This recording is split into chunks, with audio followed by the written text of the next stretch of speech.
Hello, and welcome to From the EBPL Archives, Encore presentations from the East Brunswick Public Library. I am your host, Melissa Hosick. This event was presented as part of our Just for the Health of It initiative. Just for the Health of It is a proprietary health literacy program developed by the East Brunswick Public Library to promote health literacy in Middlesex County. To learn more, visit justforthehealthofit.org. Now, enjoy the program. Welcome, and thank you for joining us this afternoon for today's Lunch and Learn, Stroke, What You Need to Know. My name is Kathy Chern, and I am a consumer health librarian at East Brunswick Public Library. Today's program is brought to you by Hackensack Meridian Health and the library's Just for the Health of It initiative to promote community health and wellness. Our speaker today is Mirian Medina, MSN, RN, CNRN, SCRN, Stroke Center Coordinator at Raritan Bay Medical Center. Please be aware that this talk is being recorded. Please keep your microphones muted and your webcams off. When available, the recording will be ready for viewing at ebpl.org/YouTube. If you have any questions, please type them into the chat box. Our speaker will answer questions at the end of the talk.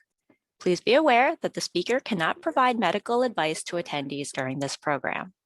And without further ado, I'll turn things over to Mirian. Good afternoon, everyone. How are you? Okay, so let's start this discussion on stroke awareness and prevention. Next slide, Kathy. Okay, so when it comes to a stroke, time is brain. In case you might have heard that through some media reviews and so forth. And what it basically means is stroke is a brain attack. It's the brain is receiving an intense disruption of its blood flow, and as a result, it is not functioning to the capacity that it should be functioning to. Oh, okay. The exact definition of a stroke is a sudden interruption of blood flow to a particular part of the brain. A brain attack is very serious, and you need to seek medical emergency. An interruption of blood flow can result in the death of brain cells and impair body functions, and we lose several million neurons in our brain if our brain is experiencing a stroke and you do not get immediate medical attention during this.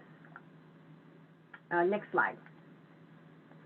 So some stroke statistics that some may be aware of. Stroke is the 5th leading cause of death in this country, but it's unfortunately the #1 cause of disability in this country.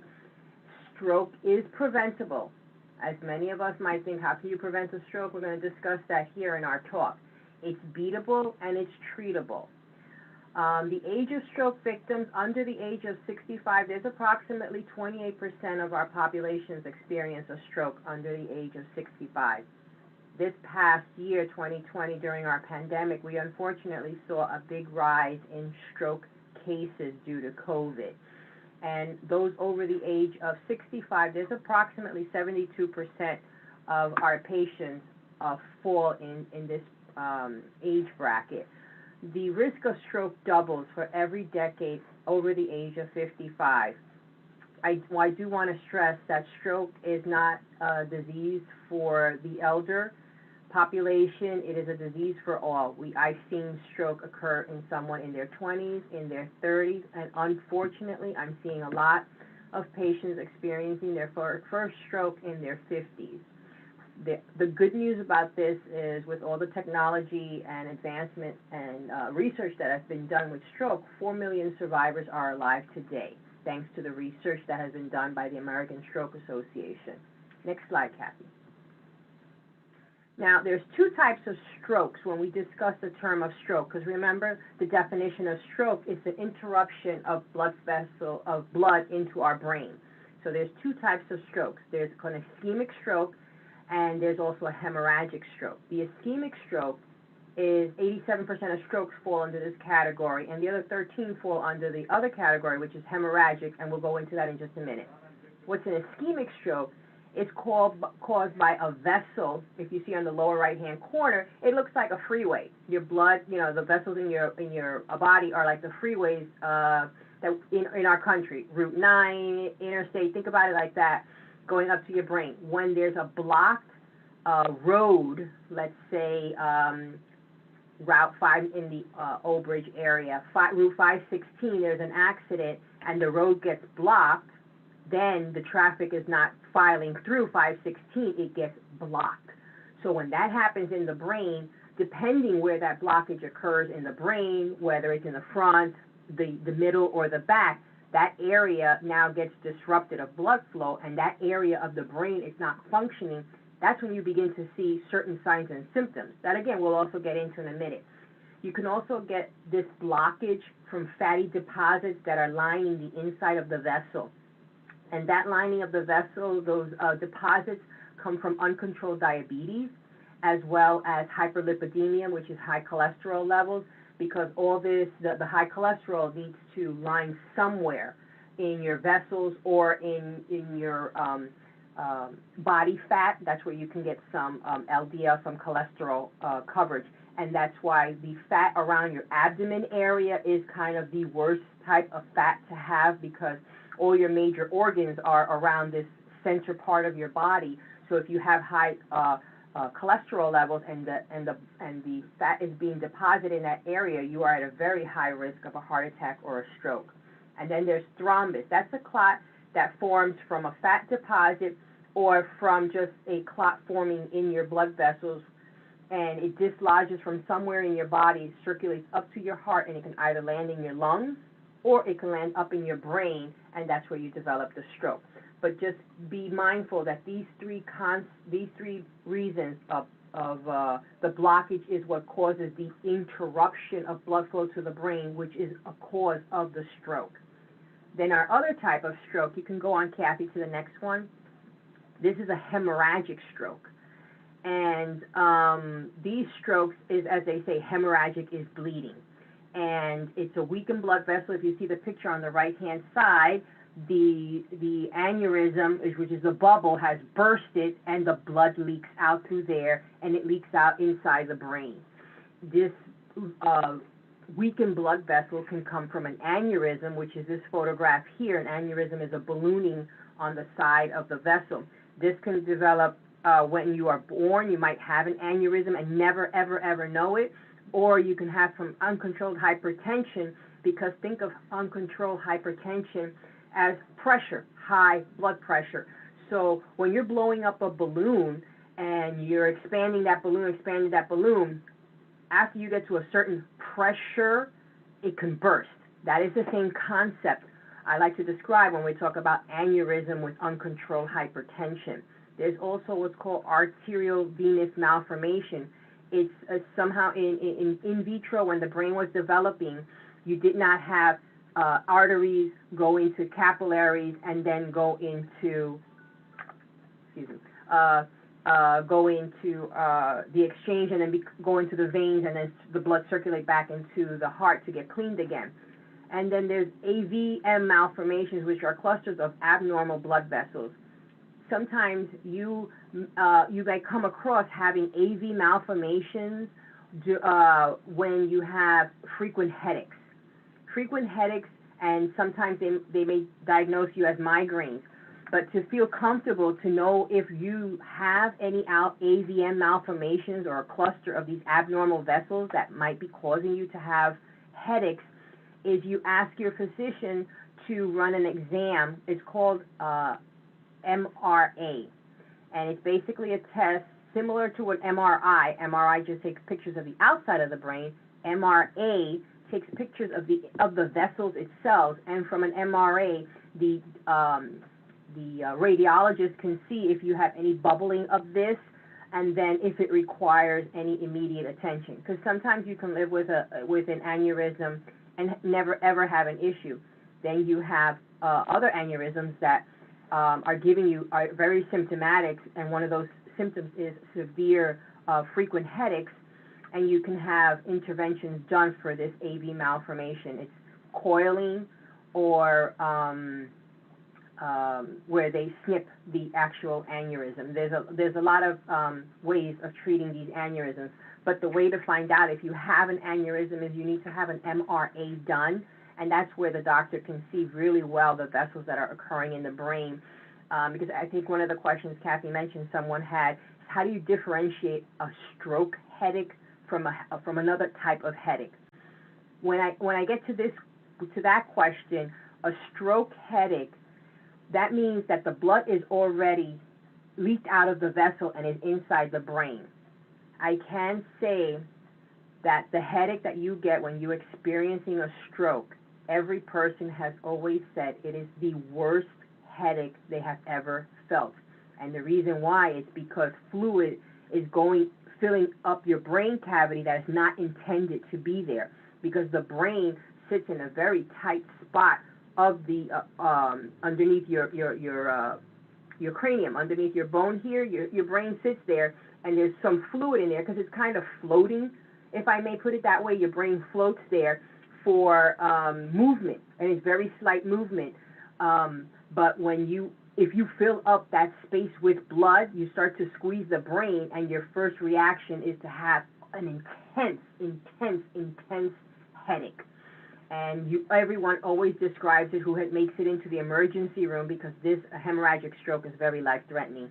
Always say, and they're holding their headache, it's the worst headache I've ever had. And even patients who suffer from migraines, they can even distinguish. No, they'll tell you, no, this is not one of like my migraine headaches.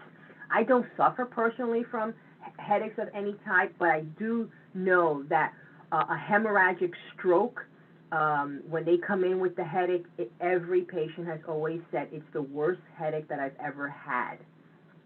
So, but we have, when someone mentions something to this effect to you, it's not, okay, let's take an aspirin or a Tylenol and go to bed.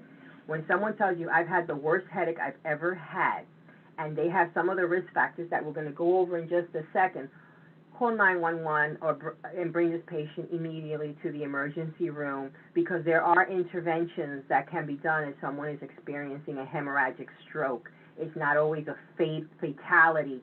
You don't think of, unfortunately, many of them are fatal, but there are a good percentage of them that are not fatal, and the key to this is arriving into the hospital in time. Okay, Kathy, the next slide. Okay, then we have what's called transient ischemic attacks, and it's short for TIAs. These are warning, what they like to call warning strokes that can happen before a major stroke. And I will say our body always talks to us. Unfortunately, we don't always listen to our body. When you have a TIA, you have symptoms of a stroke, but they resolve within 24 hours or in less, in a minute or 2 minutes. You might have a facial droop, a weakness, slurred speech, confusion, and by the time they bring you to the hospital, you're completely resolved. That's called a TIA. These are what I refer to as ticking bombs. When you experience a TIA, it is imperative that you come to the hospital to get yourself worked up to find out what is causing these TIAs. And we do exams, we do tests that's called carotid ultrasounds, because we want to see the vessels that are going up here on the side of your neck that goes up to your brain. Are they getting perfused, or are they narrowing because of maybe your diabetes or maybe your cholesterol? You have fat deposits there, so the blood cannot flow easily up to your brain, and when your pressure gets too high, it might close, give you these symptoms, but as soon as you relax, the vessel opens up and blood goes up to the brain and the symptoms go away. That's what is imperative when you have these TIAs, to have what they call a stroke workup. And one of those workups is when we check your carotid arteries to check for its patencies, as it's referred to, as well as checking the inside of the head, those brain vessels, with an MRA, to see if you're having any stenosis going on, narrowing of some vessels there, that we can go in and try and open up in the same principle that they do a cardiac cath. If anybody on this webinar has had or knows someone who's had a cardiac cath, You go up through the leg, sometimes through the arm. When you get to the heart, they put some dye, and the doctor can then see which vessel is the one that's narrowing on the imaging, and then he goes in and he opens it up with a stent. We have that same concept in stroke patients as well when we work you up, but with stents and up in the brain, it all depends on where that stenosis is occurring. If it's occurring around the carotid arteries, yes, they can put some stents, or you end up going through a carotid endarterectomy where they cut it, they open up the vessel, and they remove the clot, and they put, we refer to it as a little umbrella to prevent any clots from dislodging while the doctor is cleaning the vessels. And then they have less invasive procedures where they go in and put the stent to open up the vessel the same way that they treat the heart. As well as with these TIAs, they look to see what other things might be causing. They look to see what your blood pressure is and what your LDL, which is the bad cholesterol in your bloodstream, to see what number that is. They look at your A1C, which is an indicator of diabetes, to see if it's over 7.0 or under 7.0, because over 7.0 to maybe 7.5, 7.8, something like that, is pre-diabetic. Anything above that, they're going to diagnose you as being a diabetic. And then if you didn't know that before, and then you find out when you're admitted into the hospital for this stroke workup, that would be conducive of preventing the next stroke when you have these TIAs. And they'll see if there's any others, such as sickle cell anemia, if there's any history of that. So when you have these TIAs, it's so critical to be admitted into the hospital, because you can't really do these tests as an outpatient. It's more imperative that you're in the hospital. They run all these tests within 2 days or so, and then it helps us, the neurologist or your primary attending, to determine what is causing these TIAs, because you want to get to the bottom of what's causing the TIA, because when you can resolve what's causing it, you can prevent the stroke. So that's why I said at the beginning that 80% of strokes are preventable for this reason. Once you find out what caused it or is causing it, and you begin to treat it, you've just now prevented a stroke from occurring. And our number one culprit, you can go on to the next slide, Kathy. Guys, right, so I say it's preventable, beatable, and treatable, and TIA is that mini stroke, and it's a warning sign for us not to blow it off, if I may say that, or disbelief it, because when you have these symptoms, it's because you have a precursor happening, and if you ignore it, it can potentially give you a full-blown stroke. And when it comes, as we mentioned at the beginning of the program, when it comes to a stroke, time is of extreme essence, and especially when we start to talk in a bit about how we treat strokes. Next slide, Kathy. Okay, so we talk about the risk factors for stroke, and these are, the first four are the most common cause for stroke, which is hypertension, high cholesterol or hyperlipidemia, as we refer to, smoking, diabetics, very little exercise, because unfortunately very little exercise can bring up the top four risk factors for stroke, as well as for age. Unfortunately, as we get older, we may develop some type of disease, heart disease or some kind of pulmonary disease or stuff like that. So age is not always working to our favor. But when we speak about risk factors and high blood pressure, the reason why high blood pressure, or I should explain how does high blood pressure cause a stroke, is when the pressure is high in the vessel. Again, think of it as a balloon, or think of it as pressure going through a door. There's only but so much. If 5 people want to walk through a single door, a 36-inch door, 5 people, yeah, you're going to probably go a little bit single file, maybe 2 at a time. But when there's so much pressure, there's 15 people trying to get through that one door, it's just not going to happen. And you have the vessel ends up constricting, getting smaller, allowing less blood to circulate through that passage. You get the blockage, remember, so now there's no blood flow, and then boom, that's where you can develop your stroke.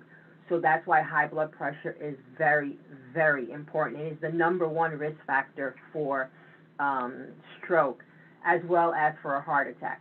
High cholesterol, this is the second, and if you have both high blood pressure and high cholesterol, you're at an even higher risk, because remember, the high cholesterol, if you're not addressing your cholesterol medication by taking some kind of a statin medication, which is a medication to reduce your LDLs in your bloodstream, and you don't address them and you don't follow your diet, that fat of the LDL is going to line itself within the artery.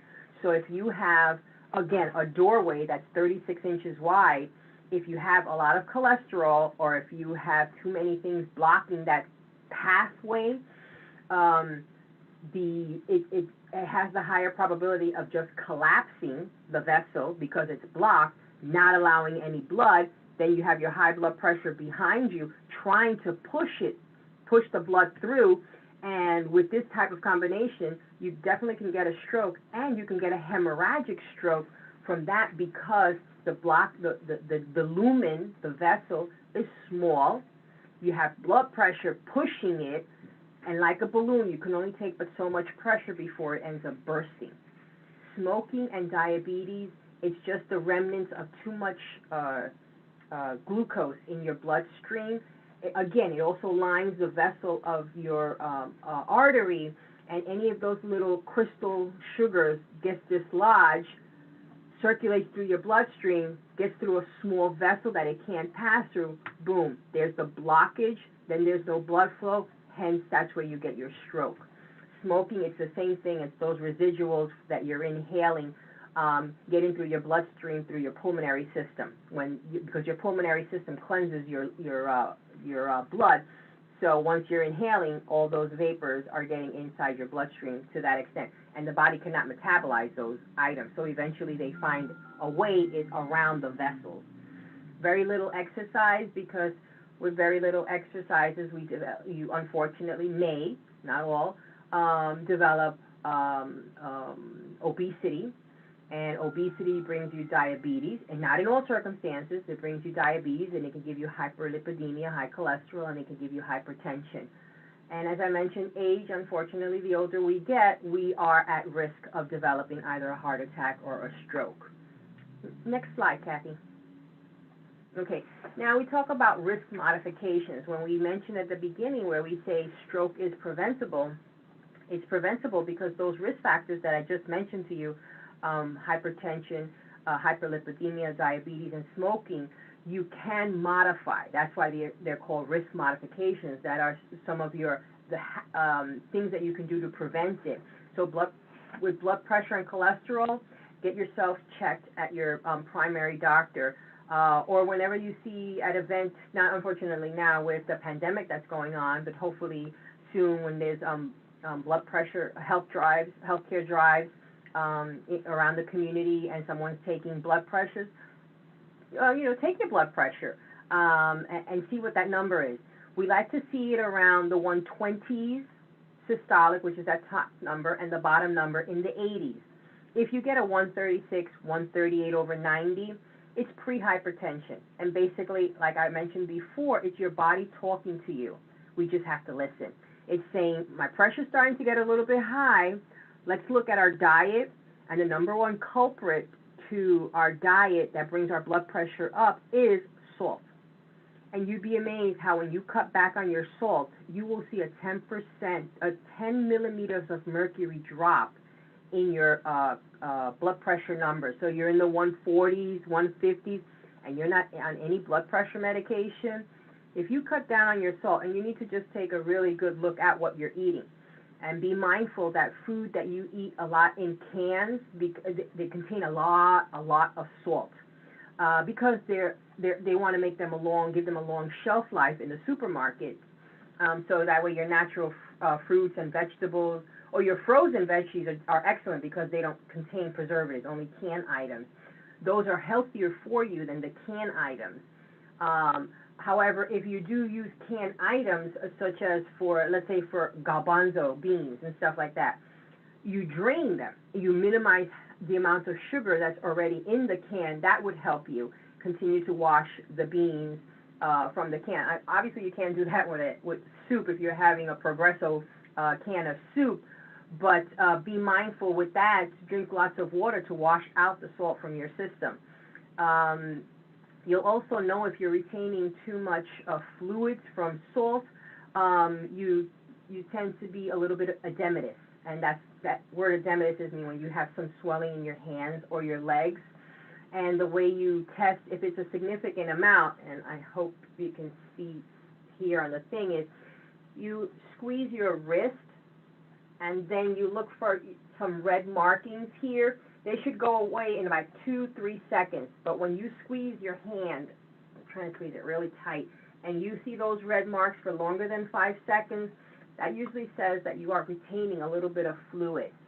A quick way to pull fluid out of your body is drinking actually lemon. Lemon water is a natural diuretic. So if you suffer from high blood pressure and you need to reduce some fluids that you have, I highly recommend a glass of water with some lemon in it, and you'll see yourself naturally go to the bathroom and start removing fluids, unnecessary fluids from your body, and you'll see that your swelling goes down very quickly. When it comes to cholesterol and controlling that, that's mainly all diet modified, watching foods that are high in cholesterol, and taking medication. If you currently are diagnosed with hypertension or hyperlipidemia, please take your medication. Blood pressure, when you're recently diagnosed with high blood pressure and they put you on some medication, sometimes you feel like tired because your body, remember, with the high blood pressure, your heart is working on overdrive to pump all the blood in your bloodstream. If it's constantly working, and then we give you a medication to relax your muscles so it doesn't have to pump so hard, one of the first side effects that you're going to get from this medication is that you're going to feel a little bit tired, and then unfortunately some people, oh no, it's making me tired, so I'm not going to take it anymore. Please express those concerns to your primary doctor so that way they can explain to you and just keep you on the medication for a little while your body adjusts to it. Or if you're having other side effects from the blood pressure, there's many different types of blood pressure medications that they can put you on. But once you are diagnosed with high blood pressure, and this is another thing that we see a lot in the emergency room, unfortunately, is you take the medication, you start to feel great, you're not feeling that tiredness because the heart was pumping so hard, and you're not getting those headaches because sometimes high blood pressure, one of the symptoms is headaches, and then they feel that they're okay and they stop taking their medications, and unfortunately, those are the ones that we end up seeing in the emergency room with a stroke. Cholesterol, it's the same thing. You should frequently have you have a lipid panel. That's what it's referred to, where they check your total cholesterol, your HDL, which is your healthy cholesterol, your LDL, the bad cholesterol, and your triglycerides, at least yearly during your annual checkup, to make sure that if you're taking cholesterol medication, is it doing what it's supposed to be doing by that LDL number having to come down. We like to see an LDL under 75 millimeters of LDL, less than 75. If it's above that and you're taking cholesterol medication, then I don't think you're taking the right amount of milligrams if your cholesterol level is still high. But then you also have to ask yourself and be truthful to yourself. I'm on cholesterol medication. That doesn't mean I should still be able to eat everything that I was eating before. We have to modify our diet when we're taking blood pressure medication and cholesterol medication, because if not, it's just a fighting battle that unfortunately you end up going to lose by developing a stroke or a heart attack if you take blood pressure medication and you're eating with a lot of salt still in your diet. Not to smoke, I know that is a easier thing to say than to do, but I know that there are there's medications that can help you stop smoking if you're a smoker, and I know that they put things in cigarettes that have made it very addictive and difficult to stop smoking. But there are also areas out, and I know in Hackensack Meridian Health we do have a program where you can get involved with that helps you to stop smoking. Another thing when it comes here to smoking is vaping. Vaping is a very dangerous form of inhaling what I call toxins. We saw with some COVID patients that came in that were very young, we were kind of taken aside why they were having such issues with their lungs when they came with COVID at a young age. And in several cases, when we're finding out about the patient's history, we find out that they were vaping. And vaping it's just going to ruin your lungs. And again, what you inhale here through your nose eventually gets into your circulatory system. Controlling your diabetes, we need to annually be checking your A1C. Anything above 7.0 is considered diabetic. Less than 7.0 is considered non-diabetic. If you are currently on diabetic medications, you should be checking your blood sugar frequently to see that the medications that you're taking is controlling your levels of sugar in your body throughout the day. One thing that is not good for diabetics is skipping meals, because that you cause a lot of roller coasters on your diabetic numbers, on your blood sugar numbers. Try and eat every 3 hours, very small meals, and focusing on proteins and vegetables, and being very mindful of the carbs that you're having and meals. We have an excellent diabetic center here in our Old Bridge Hospital, HMH in Old Bridge, and we have two great diabetic doctors there. And right now I'm just drawing a blank to her name right now. But we have an excellent center there. And your diet, being mindful of low salt and low fat, daily exercise, 20 minutes a day of walking outside and getting some good fresh air is healthy. If you're in an area where there's lots of hills, include the hills in your walk, because that hill is going to, have your heart pump a little more, and that's the exercise that it's getting. Because remember, the heart is a muscle, and muscles, if we don't use it, we lose it. That's kind of the best way that I can explain it.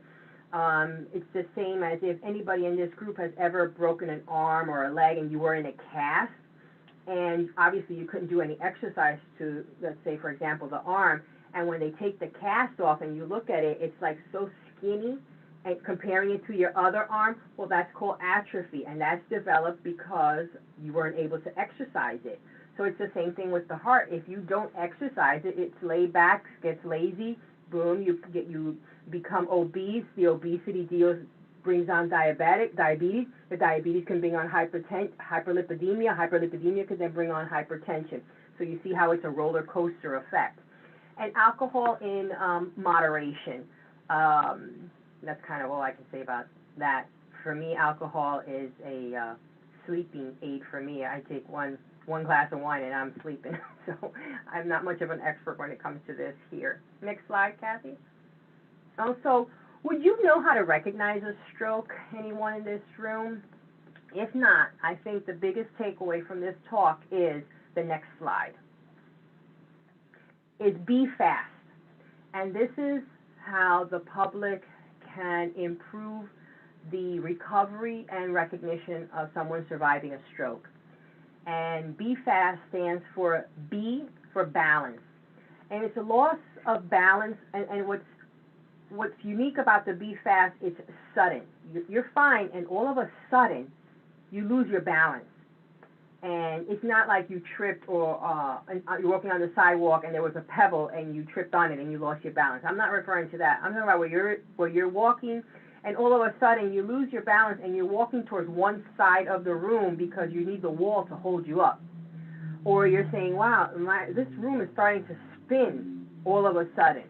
And with that spinning, then you get a headache. Okay, our next symptom is E, eyes.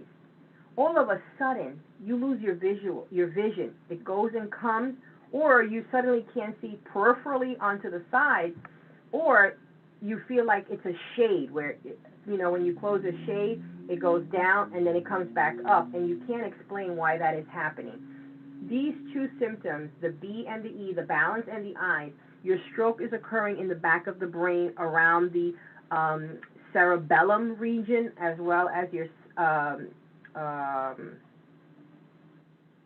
occipital area back here in the brain, because that's where balance and eye movement is controlled in the brain.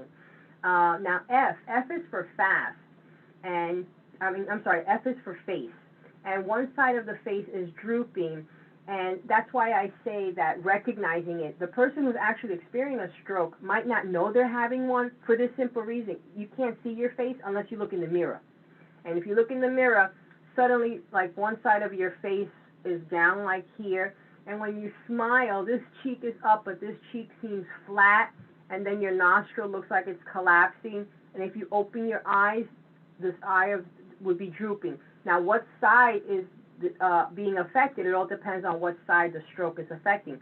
But when it comes to the face, if one side is drooping versus the other side, that's an indication that the patient is having a stroke.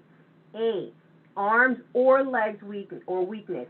And basically, if you see the face is starting to droop, like it doesn't look, your face doesn't really look like this, for a spouse, like, honey, something's not right with your face. Ask them to raise both their hands up. If one is coming up and the other one is staying down, or one comes up and the other one just keeps falling and they're trying with a lot of effort to bring up the other arm, it's the same with the legs. Then we go to S, and you ask them to say a simple sentence, such as the sky is blue. The sky is blue. You have any of these 5 symptoms, and they are sudden, where they weren't there before, and all of a sudden they're there now, then, we removed the slide, Kathy?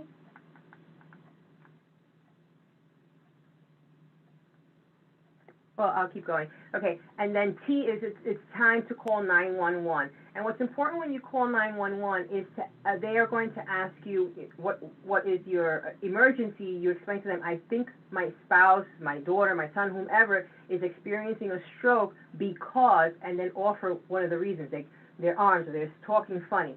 And what's very, very important to offer the 911 operator is, when did it happen? Because your last well-known time is very critical to determining what treatment you're going to get. Because we treat strokes when they come into the emergency room with a medication called Alteplase, and it's short for TPA. This medication dissolves the clot that's occurring into the brain. The thing is that we can only give that medication within a 4.5-hour window. So that's why the operator, or when you get into the hospital, one of the questions that they will ask you is the nurse or the ED provider is, when did you notice these symptoms?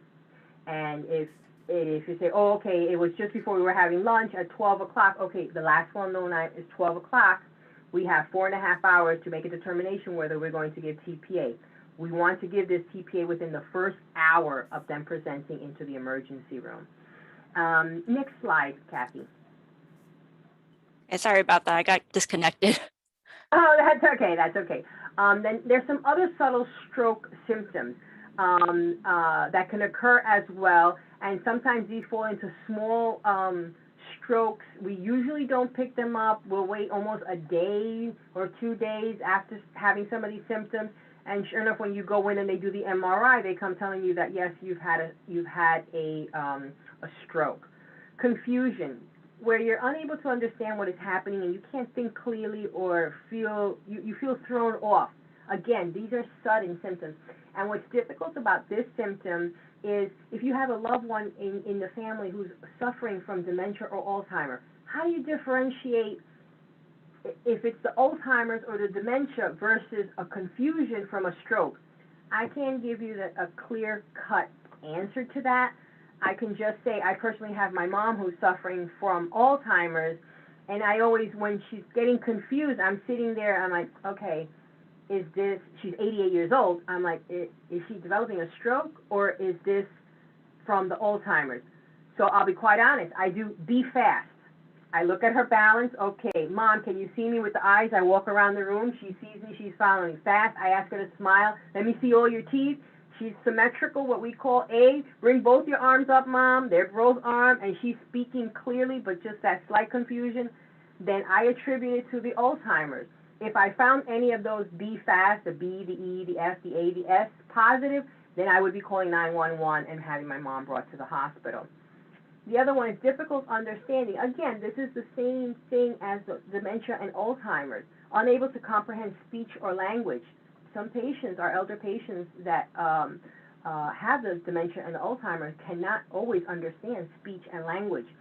So it's critical for the person who lives with the individual to come to the hospital with them, because the emergency room doctor is going to ask you, is this the patient's normal confusion because they have the history of the Alzheimer's or dementia?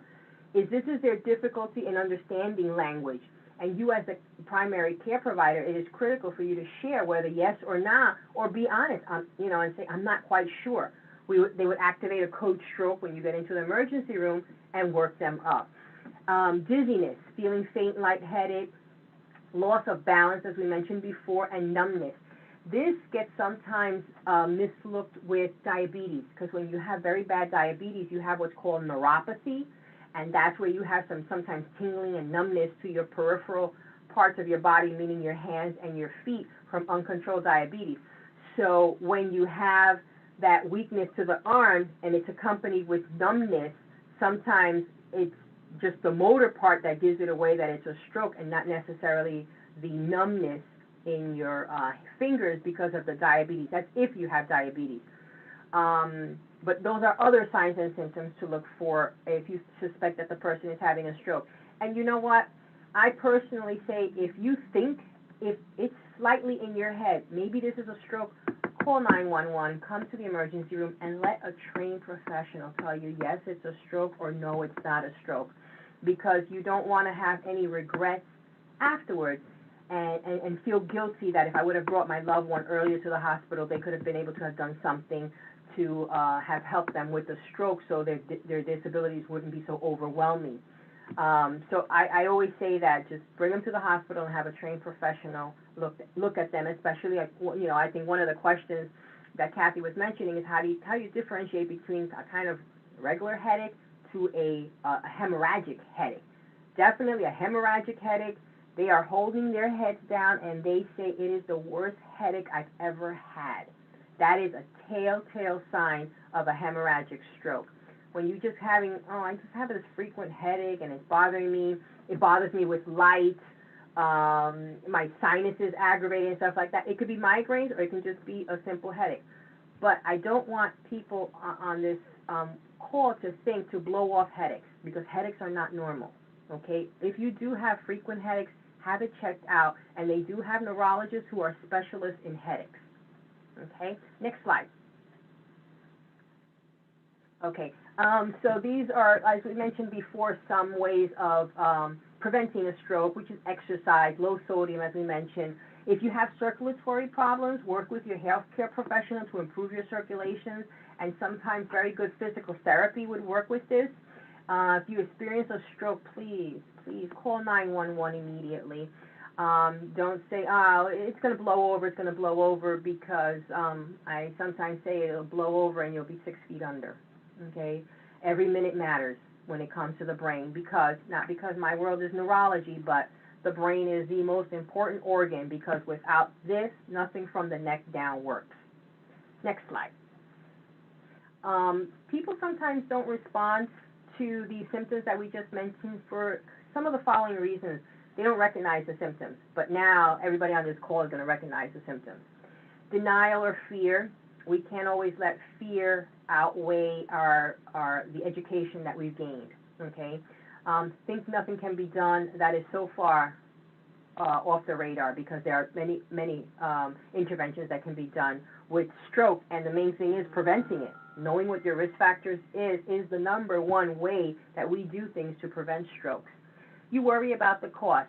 Yes, healthcare is very expensive, but I think your loved ones would prefer to have you with them than not with them, and that's kind of, all I can really say when it comes to cost. Don't let that get into your way of leading a healthful life. Think symptoms will go away. Unfortunately, when there's an accident on the parkway, unless you got a tow truck to remove the accident, traffic won't flow. These symptoms, if there's a blockage, which is the definition of a stroke in the brain, and it's not removed, and blood doesn't circulate through, it's not going to go away. And fear or don't trust hospitals. Our organization, I'm very proud. I've been working for Hackensack Mirian for 25 years now, and I've been a nurse for about 27 years. Not trusting hospitals. Nurses and doctors do not go to school for many years and go into this profession to hurt the public. Do accidents happen? Yes, accidents can happen, but it's never, ever with the intent to hurt someone. So not trusting hospitals. Sometimes if a loved one dies at a hospital, we need to be angry with something, so we're angry at the hospital. And there are, I'm sure, circumstances that, you can feel you might not trust the hospital, or the doctors, but don't allow that to get into your way if you suspect someone is having a stroke, because the consequences from not addressing a stroke is just detrimental. Because remember, it's the 5th leading cause of death in this country, so there's 4 others that are worse than ours, but it's the #1 cause of disability. And that's what we want to stress. It's the #1 cause of disability, where you felt independent, now you've had a stroke. Now you're not independent anymore. And that, from a psychological perspective, is very difficult when you develop a stroke in your 40s or 50s, because this is not an expectation that you are going to become disabled in your 40s or 50s. You expect that, when you get much older, that you're fragile and things like that, but not in your 40s and 50s. And this can be a huge psychological impact for someone of a young age and who's still working, contributing to society in many ways. And not to say that if you only contribute to society if you work, that's not what I'm saying. But be mindful of understanding strokes, that it's preventable by understanding your risk factors, dealing with those risk factors, and controlling them, the hypertension, diabetes, and hyperlipidemia, because that in itself, 80% of you preventing a stroke comes right from there. And if you do have any of those diseases and you go to the doctor and they prescribe medication, stick to your medication and exercise. Next slide. Some treatments, as we mentioned before, the ischemic stroke, there's medications and there are devices. On this cause, anybody I'm sure has experienced a clogged plumbing issue with hairs going down the sink. What do you take out after you give Drano? We like to look at it as medication. The alteplase, the TPA to dissolve the clot, is the Drano. It tries to dissolve it. But if the clot is very big, the Drano or the TPA can't quite clean it. So you got to kind of go in with what we call a mechanical retrieval. And what I try to tell the layperson is, what do you pull out when your plumbing can't get cleaned out with the Drano? You pull out the snake. You put it through your pipes, and then you roll it, and you start seeing all that hair coming out and gook and stuff coming out from the pipe. We have a similar concept, not that brutal, because the brain is very delicate. We go in with a mechanical under fluoroscopy, and when you see the clot, you remove it. There's a process. You can look it up. It's called mechanical retrieval, and then you remove the clot from there. Again, before they get to that stage, they do some diagnostic tests to see if it's safe for the surgeon to go in to pull that clot out. Because if it's too far into the brain, the surgeon is not going to take a risk to put through that instrument deep into your brain and cause bleeding into your brain, because then that makes your stroke worse. So there's tests before they do this, but first is medication, alteplase. We can give you TPA the first 4.5 hours. That's why time is brain, and you'll hear it all over the month of May. Time is brain, because after that, then we can't give you this medication. Under 24 hours, if you have a large clot in the brain, then we can use a device, which is called a mechanical retrieval. Hemorrhagic strokes, I think it speaks for itself. A hemorrhagic stroke treated, we have to go in and surgically remove it. But not on all cases, because sometimes the vessel can spontaneously heal itself and the surgeon doesn't have to go in. But if there's a significant burst of a vessel, yes, a surgeon will have to go in to try and fix it. And it all depends on how the vessel burst or what exactly is causing the bleeding for the surgeon to determine how is his plan to go in to fix it. Next slide. So stroke recovery, 10% of stroke survivors recover almost completely from a stroke. 25% recover with minor impairments. 40% do experience moderate to severe impairment requiring special care, meaning rehab centers. 10% require care with either a skilled care, a long-term facility, and unfortunately 15% die shortly after the stroke. And death from a stroke all depends on the location of the stroke. Next slide. Types of rehab. I'm sure many have heard physical therapy. It is amazing what physical therapy can do for the stroke survivor. You go in there and you can't move your right arm, and there's techniques and things that they do, and you have to stick with it, because if you're doing it as an outpatient, just don't do the therapy when you're in the therapist's office. You follow those therapies as well outside at home, and consistent, because what you're trying to do is wake up some of the sleepy cells in your brain to compensate for those that die because of the stroke. Then you have occupational therapy. That's basically learning how to take care of yourself and being safe while you're, perhaps, let's say, taking a shower.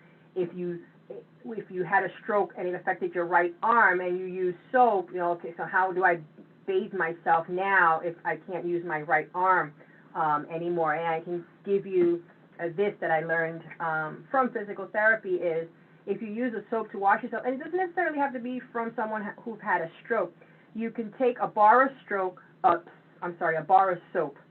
drill a hole through it, put a string through it, put it around your neck. Now you have the soap hanging down here, and you take your towel or your hand, and you use your good hand, lather it up, and now you're able to lather yourself and clean yourself, run yourself over water, and when you're done, you take the bar of soap with the string, and then you hang it on the faucet that's coming off the, oh gosh, I'm drawing a blank. Well, that thing, yeah, you put it there.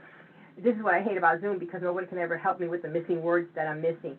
And you put your, the there, or on your dials, hot and cold water dials. But this is what occupational therapy does. It teaches you other alternative ways to taking care of yourself that you might have not thought of, and you wouldn't have thought of thinking of these things because you weren't incapacitated at the time. Speech language therapy, that's communication skills, learning how to swallow. Sometimes you're going to be, if you can't speak at all, you're going to be drawing with pictures, or with, if you're able to still use your hands, typing to communicate. And then there's recreational therapy of cooking, gardening, and music is very therapeutic for a stroke, for a stroke rehab. Next slide. Lifestyle changes for survivors and caregivers. It's very difficult when you survive a stroke. It's not like you survive a heart attack. I always say, if you're walking in the mall, and I know none of us have walked in the mall for quite some time, but walking out in the community, when you see someone whose arm might be in a sling or a facial droop and they're kind of limping, you might think, oh, well, this person has had a stroke. Sometimes that person who's had a stroke is embarrassed to go out into public because people stare at them. It's not like when you have a heart attack, you go in, they open up the stent, and you're fine. You walk around the neighborhood, no one would ever know that you had a heart attack, okay? But a stroke, there's lasting visual cues, and that can develop a lot of depression and anger towards the patient. And this would be kind of a whole separate webinar. Kathy, if you ever want to go on this, is the aftermath of a stroke and dealing with the complications for the caregivers, having to understand caring for someone for for many of their basic needs, pain, sexuality, intimacy, their diet, behavior, why are they getting angry? And as the caregiver, I'm always being yelled at by my husband. If the husband was the one who experienced a stroke, why is he always yelling at me? And we have to understand that it's because of the stroke, and it's very difficult as the caregiver to understand that it's because of the stroke when who you are seeing in front of you is your loved one. And you just get angry because they're treating you this way, and you feel like, I should not be treated this way, or I'm here taking care of you. The stroke survivor person might not know that and not understand it. So it's very important for survivors to go through support groups. And HMH, I can speak of the Hackensack at JFK, has an excellent support system, and I'm sure we can provide you. I believe it's the first Tuesday or second Tuesday of the month. Right now they're doing it virtual like we're doing this here, but it is enormously helpful to go through a support group when you first get diagnosed or as the caregiver, because once you are educated with what to expect when it happens, it doesn't take you back that far, because you'll remember, they said that this would happen, they said that this would happen, this is how I deal with it. Next slide, Kat. Okay, so type of recovery services, rehab, in the hospitals, they have outpatient rehab, they also have homebound therapy rehabs, long-term care facilities. Those are for patients, as we mentioned before, that have had very large strokes, and community-based support groups. I can't stress enough how much support groups are helpful, and it's not just for stroke, for MIs, for breast cancer survivor, any type of cancer survivors, because it's so easy, or it's not easy, it's more comforting to relate to someone who's already gone down your path to the path that you are about to follow, because ignorance is bliss. When you don't know what's coming, it catches you off guard, and you're always tense. When you know what to expect, your anxiety level comes down, and then you have a more heightened awareness of how to treat what's going on. Next slide. I think this might be the last. Okay, so again, May is National Stroke Awareness Month. We encourage you to spread awareness throughout your friends and family. Advocate, educate, and participate. Educate, understand, I can't stress more this: be fast. Balance, eyes, face, arms, speech, and if any of these are positive, time to call 911 and let the operator know when is the last well-known time. When did this occur? Get involved and make a difference in the world. Your risk factors, I can't stress that enough. That's 80% of the battle. And in school, when you got an 80, you did pretty good, So being mindful of those risk factors, try and prevent them.